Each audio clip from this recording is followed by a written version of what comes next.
Hello, everyone.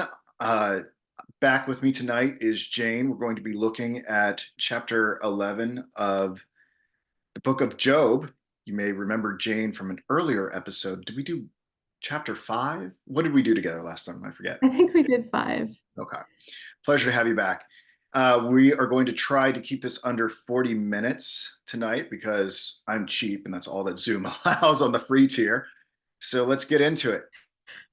We'll start with, we're going to take turns reading 5 lines from the chapter since there are 20 lines in total, or just about. So to begin, then answered Zophar, the Naamathite, and said, should not the multitude of words be answered? And should a man full of talk be justified? Should thy lies make men hold their peace? And when thou mockest, shall no man make thee ashamed? For thou hast said, my doctrine is pure, and I am clean in thine eyes.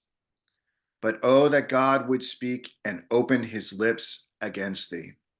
Jane, I have several things I'd like to add here, but I'll let you go first in terms of commentary. What would you like to say? Yeah, so I think the first thing that sort of stood out to me was the name, right? Zophar. So I sort of took it upon myself to look it up and see, okay, well, what does it translate to, or at least the best that they can do at this point, knowing it's one of the oldest books of the Bible.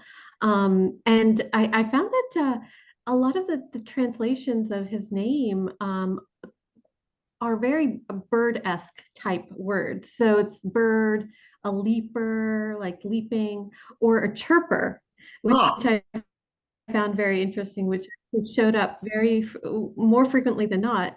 So this idea of his name meaning like one who chirps or a chirper type person, and that sort of gave like a little bit of an irony to that second verse where he says, should not a multitude of words be answered, and should a man full of talk, right? Here's Zophar, his very name means chirper, and he's sort of, you know, uh, giving Job a hard time for speaking.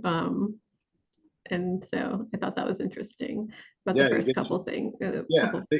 they get into it, right? Like so far is pretty much going to cook him in the first half or so of this of this chapter. I out of the gate, I just finished eating dinner and I jumped on here and I out of the gate I stumbled with this word Namathite. Did you when you were looking up Zophar, did you by chance look up anything on Naamathites and like who they were or anything? Um, yeah, so it's interesting, right? So, and I don't want to go too far into this, but um,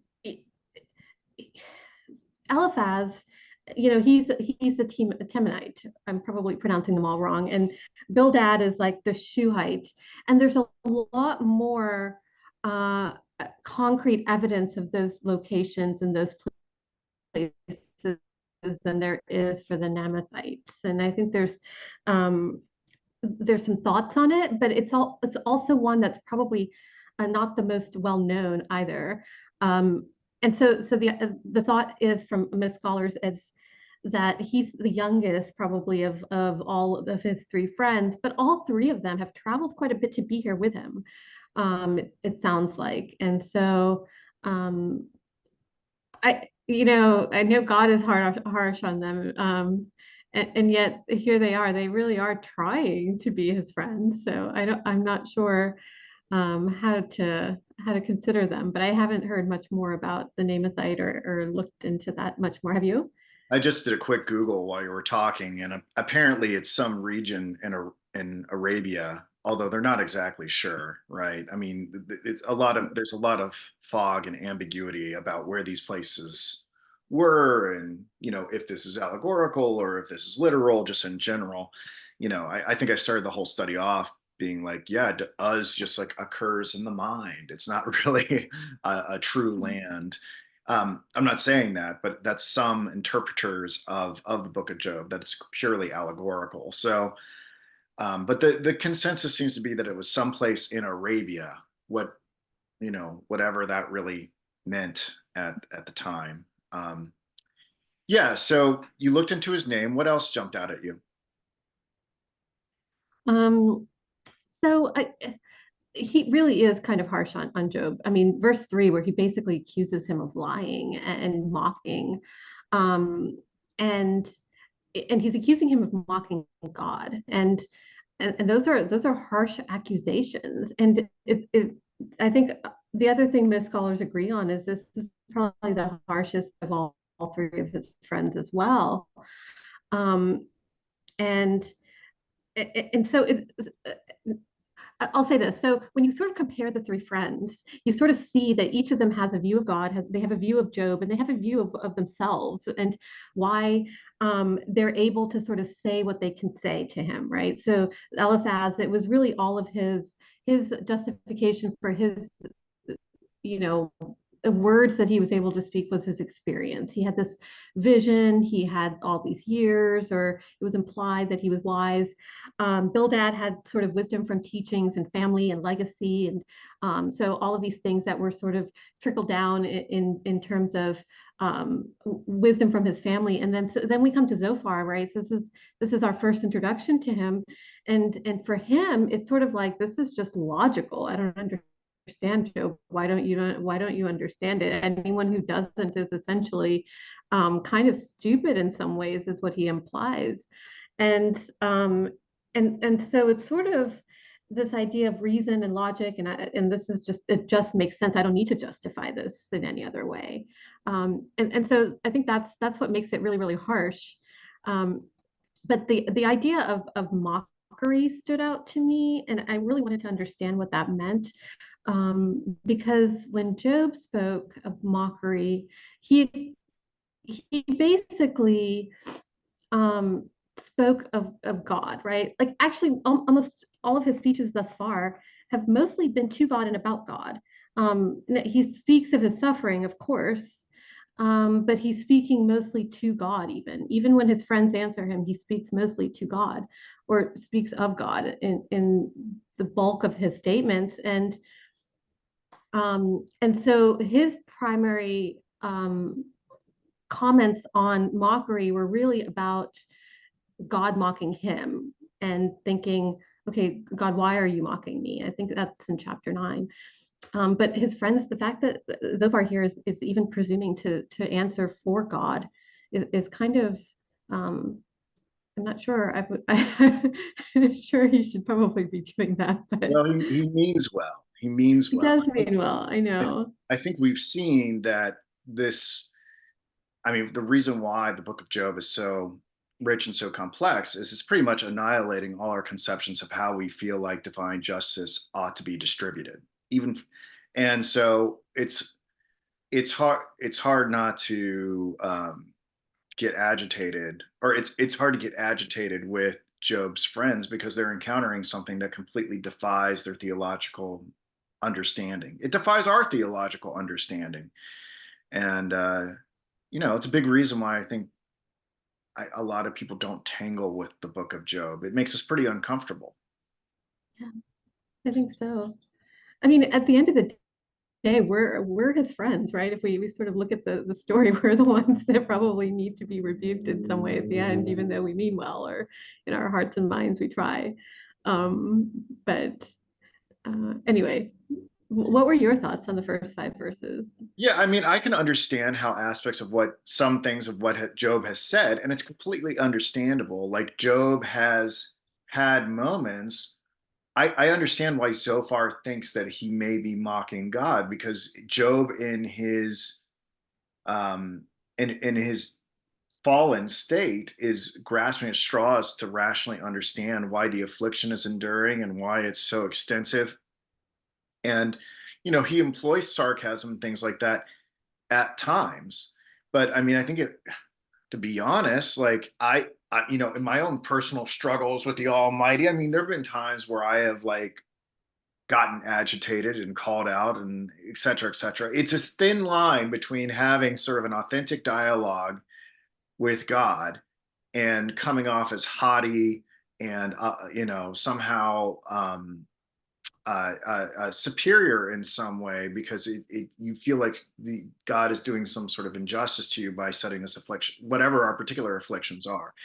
So I don't know, like and I think this question is to be resolved as we go throughout the study is like, do we have to have perfect etiquette when we are in the midst of affliction when we address God? Like, are we supposed to be perfect in that relationship at all times? Yeah, I mean, you see throughout, right? David himself, a man after God's own heart. You read the Psalms, and he's grappling and struggling with God. Why, my God, have you forsaken me? Right? Like Right. he's accusing God of leaving him. So, Well, I mean, that happens throughout. well, Jesus echoes those words on the cross, right? He, like he, I mean, in the I mean, garden, was Jesus mocking his father when he said that? I think there's something, and this is really, I think we're really getting into some things, but this idea of our flesh, right, and struggling with the flesh and grappling with it is a struggle. But at the end of the day, everybody agrees that Job never actually curses God. Um, Throughout his speeches, he never actually curses God, and um, he prevents his wife from doing so as well in the beginning, if you call that. But there is the fact that we are flesh, we are, you know, suffering, and I think God hears that and sees that, and has compassion on us, right? He counts every tear and all of those things. He says that. So I don't know. There's a lot to sort of think through with that question that you asked. But at the end, I do believe that there is room for us to sort of speak to God on a relational plane and share our struggles with Him in that way. Well, yeah, I mean, otherwise, I mean, I don't, the relationship I think is highly problematic if we can't have an earnest and open line of communication with God. So, this I thought it was curious, this word choice in verse 4, my doctrine is pure. I thought that was kind of, I don't think I don't think Job was really putting forth a doctrine here, although I think I understand the spirit of what he's trying to say. Um, and yeah, just ultimately how Zophar is trying to shut this whole lament of Job down. So just so we move at a nice clip here, would you mind reading 6 through 10? Yeah, absolutely. Yeah. I did have one comment about doctrine. I interpreted that as more referring to precepts and teachings, which was really the bulk of Bildad's comments about teachings and his legacy and learning and all of that from fathers upon fathers. So I understood that word not in the modern sense of creating a doctrine per se, but as more of the precepts that he was taught, because that's sort of what Job had answered previous to this chapter. But let me go ahead and start reading verse 6. And that he would shew the secrets of wisdom, that they are double to that which is. Know therefore that God exacteth of thee less than thine iniquity deserveth. Canst thou by searching find out God? Canst thou out the Almighty unto perfection? Is it as high as heaven? What canst thou do? Deeper than hell? What canst thou know?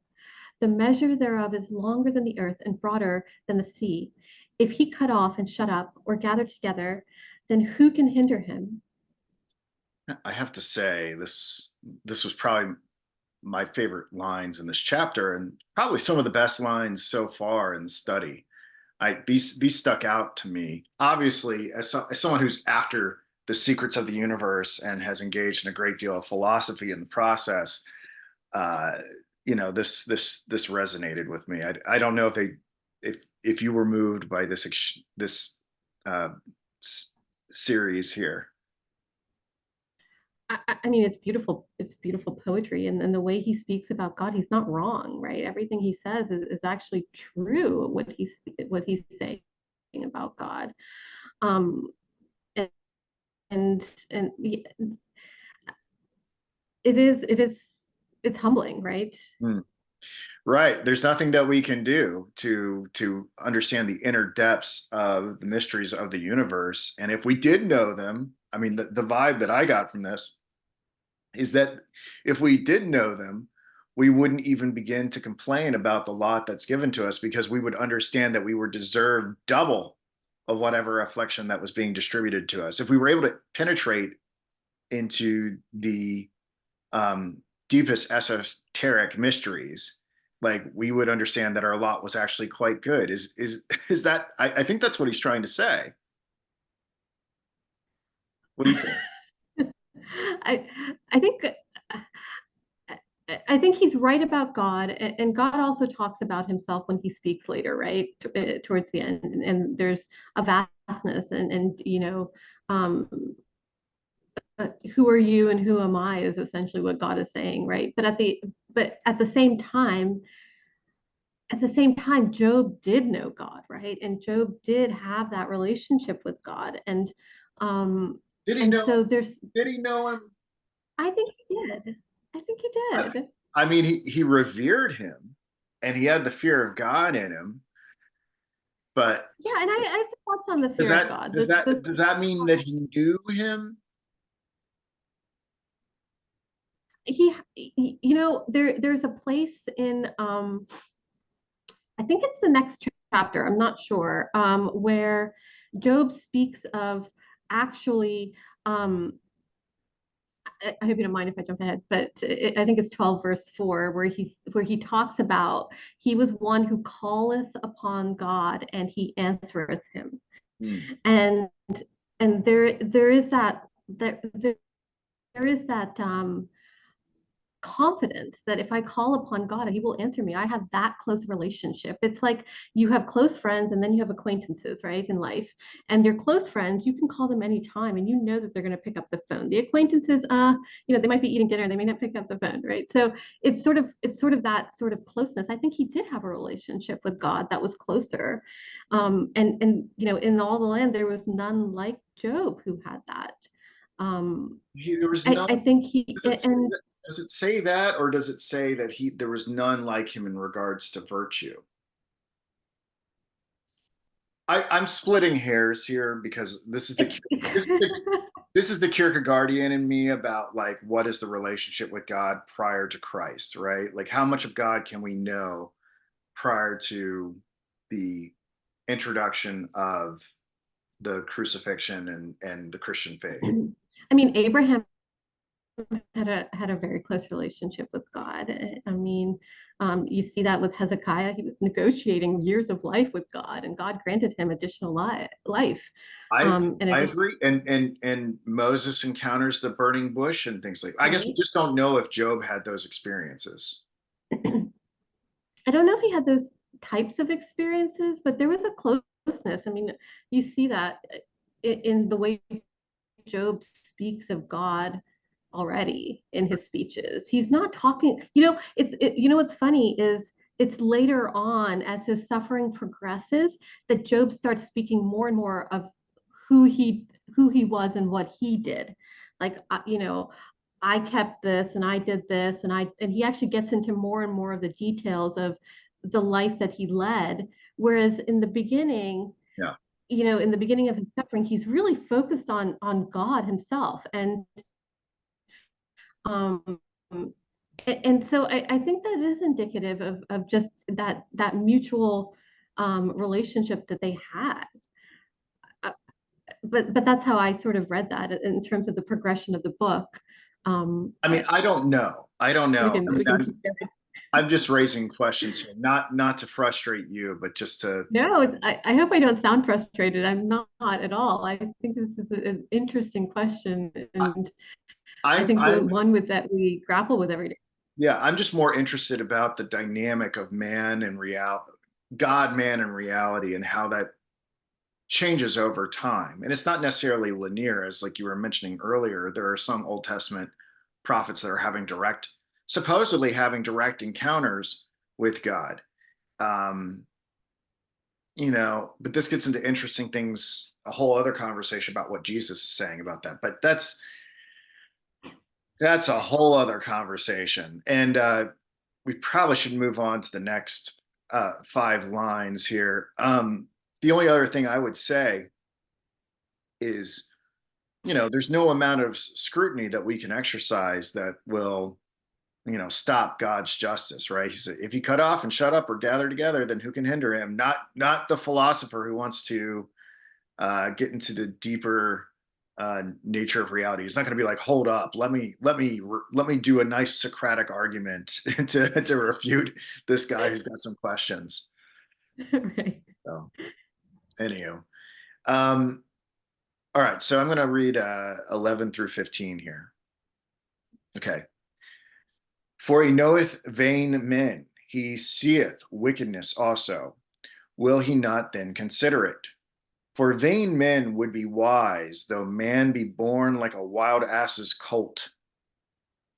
If thou prepare thine heart and stretch out thine hands toward him, if iniquity be in thine hand, put it far away, and let not wickedness dwell in thy tabernacles.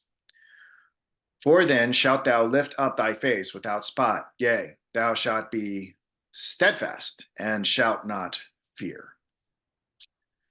So yeah, what was your take on these? I mean, again, I think he's really saying, repent, Job, right? Don't don't keep saying that you're innocent. We all know that this doesn't happen to the innocent. I thought the dwell in thy tabernacle, the idea that all of Job's household, they're under Job's care and accountability.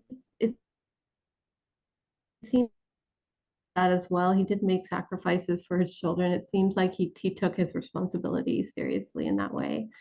Um, but it's interesting how that is.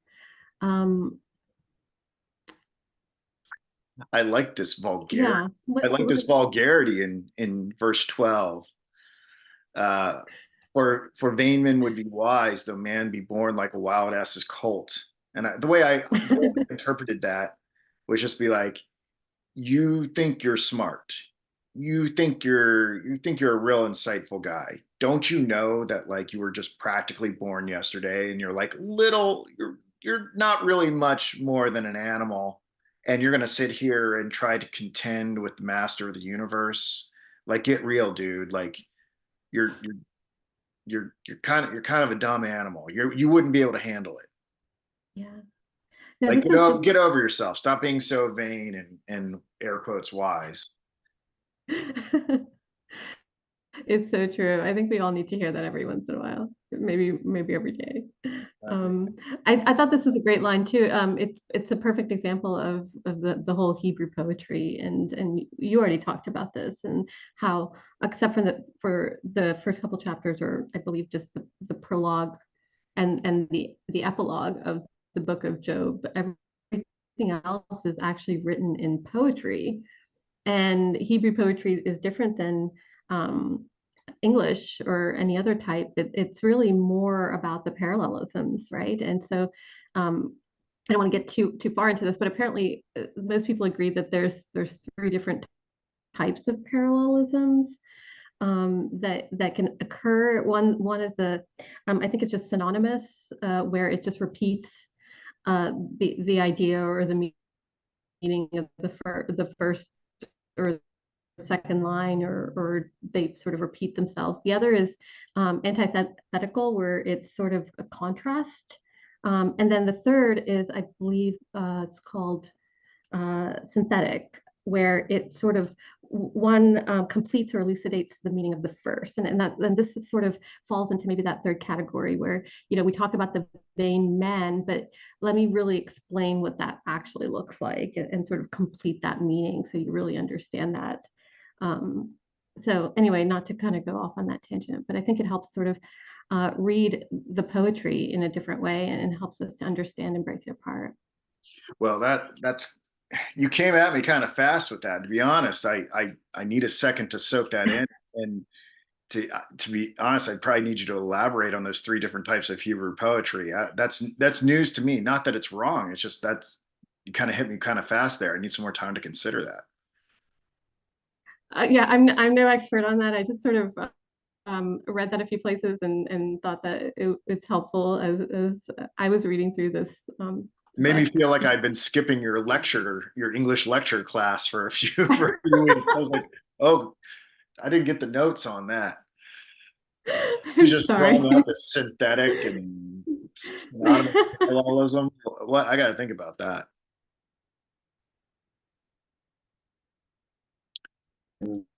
Understand it, and then you could explain it back to me, because I just sort of remember a few words here and there. So shall I read the next Yeah, I think lines?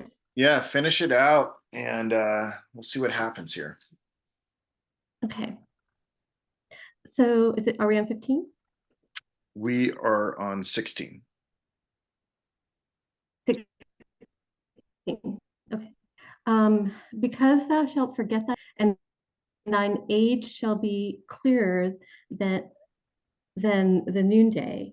Thou shalt shine forth, thou shalt be as the morning, and thou shalt be secure, because there's hope. Yea, thou shalt dig about thee, and thou shalt take thy rest in safety.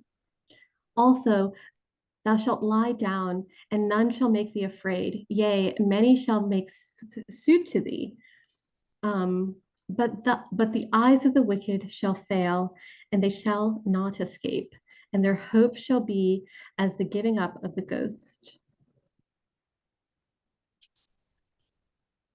Yeah. So I mean, this is uh what we saw earlier, right? Like how things will turn around if you just repent of uh this process of complaining, right?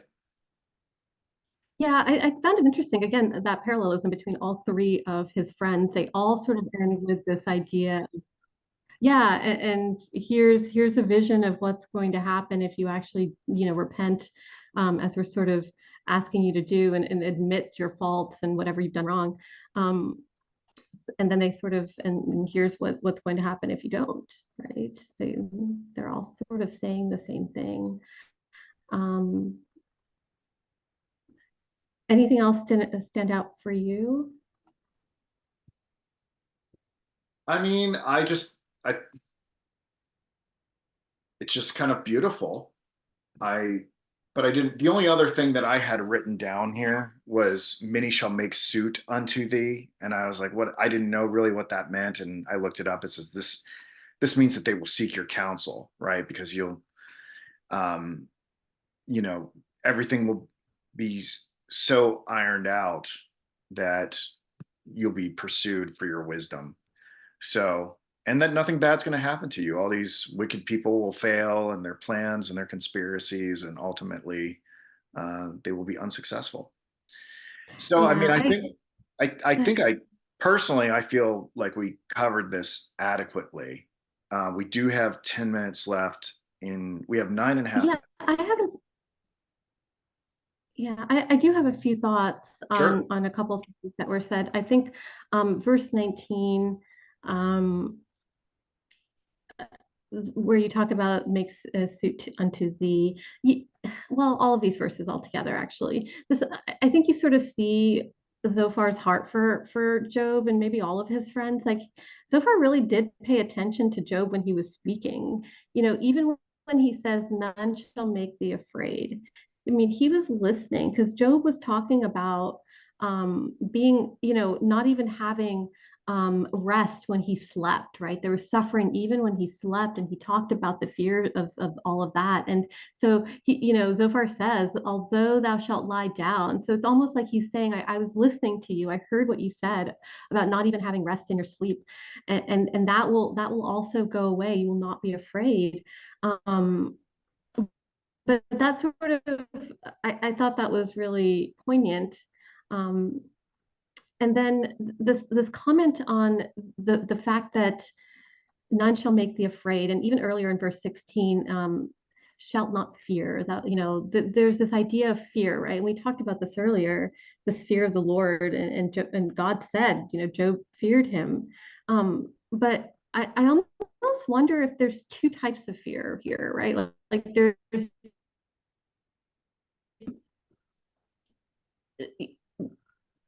the fear of the Lord is the beginning of wisdom in Proverbs, right? And it's also, Job mentions it in um, but I don't know how to say this. Uh, but the fear that Job mentions in his lamentation up until this point isn't the fear of someone who's in accord with God as he was in the beginning. It's a different type of fear. It's like back then, God himself said, Job is blameless, upright, one who fears God, turns away from evil. But this current fear is the fear of someone who knows God is far off and something is amiss in his relationship. And there's that fear that I sort of heard in the last couple chapters when Job was speaking, that Zophar seems to address, but I don't think he really understands the different fears that are occurring for Job. Um, and again, I'm not articulating this very well. I think this is something that really, again, speaks to the bigger um, depths of this book and the whole story itself. Um, but I mean, the fact is, Job knows that he needs an arbiter, right? Like he speaks of that. He wants to be right with God. That's what he's seeking, his comfort.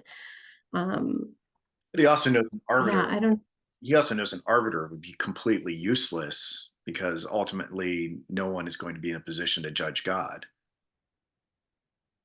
Right, but and that's where he is. We have Jesus Christ as our arbiter, but at the same time, later in the book, he speaks that famous line. I mean, Handel put it in his, oratorio, Messiah, when I know that my Redeemer liveth, and at the last he will stand upon the earth. I mean, that's a profound, deep statement for someone who's in this conundrum of where's my arbiter? I know that no one can stand and speak to God in that way because I know God. But he also knows that his Redeemer liveth, right? So, what does that mean? I sort of I'm leaning, at this point in the book of Job, really leaning more towards, we had talked about, maybe Job being a prefiguration of Christ. It could be true. I don't know. A lot of scholars think so. But a lot of them also think that he's maybe foreshadowing Christ, right? Um, a lot of things in the Old Testament do that. And this sort of seems to kind of point in that direction as well. Especially if Job does say, "Why hast thou forsaken me?" Is that right? I'm sorry? Job says, "Why dost thou forsake me?" Oh, I didn't, did I say that? I don't think I said that. Oh, it's not. I don't remember. Is there a verse for that? Yeah, I think it's in Job 23. We talked about this earlier, and then Oh, Christ says it as well. I'm just pointing out that this might be one of the reasons to think of Job as a prefiguration in some ways. right, right. And also that he makes sacrifices on behalf of his friends at the end. Cry of Job and Jesus. Job 23, maybe? I'd have I'm looking it up here on the fly. But if one was going to Then make an argument that Job is a prefiguration of Christ, you could say that it happens there. But what does it even mean to be a prefiguration of Christ? yeah. But either way, I think in both situations, whether it's Christ, I think there is this element of um, God having this story laid out and saying, okay, I have a plan. Satan doesn't know God's plan that he had from the beginning. And yet God had a plan. And throughout, he shows it to his people in different ways. Even in the Old Testament, I mean, there. For sure, for sure. Well, I to be continued. I think we've got 3 minutes left here. Is there anything else you wanted to add? Not particularly. What about you? I think the only other thing that stood out was the last verse, this idea of our hope and this contrast of the wicked versus the ones who are hopeful in verse 18 that so far mentions, because there's hope, and then in the end, the wicked have no hope but death.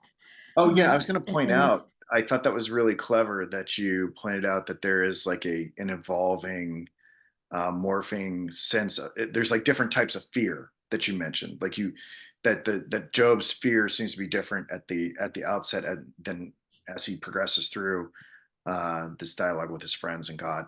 Um, that this would be rich, right? I don't have the answer, but I think this would be rich and ripe um, ground for someone to do an existential analysis of Job's fear and the different species of fear that you alluded to that he may be experiencing throughout the discourse. And I think the one you're yeah, talking about is a distance from God, that there's something strained in the relationship and like things are not okay. Um, right. but again, that's not the case. It's not the case that that Job has done something to make God remove himself. So it's interesting. The eyes of the wicked shall fail, and they shall not escape, and their hope shall be as the giving up of the ghosts. So the only thing that they're going to be hoping for is the relinquishing of their spirit, as kind of what I understand that to say. Right. Uh, they will want to die. Yeah. I don't know about you, but this really makes me want to read on and kind of go into further depths into the rest of the chapters and see how it goes. Well, we can do chapter 12 here. I hope my hope is that this we have a minute left here. I hope that our internet connection was strong enough to capture all the audio that we need. So we'll have to check that as soon as we're done here. The so anyway, thank you everybody for checking this out, and thank you, Jane. We'll hopefully we won't have to do this again. Hopefully the internet connection was stable enough.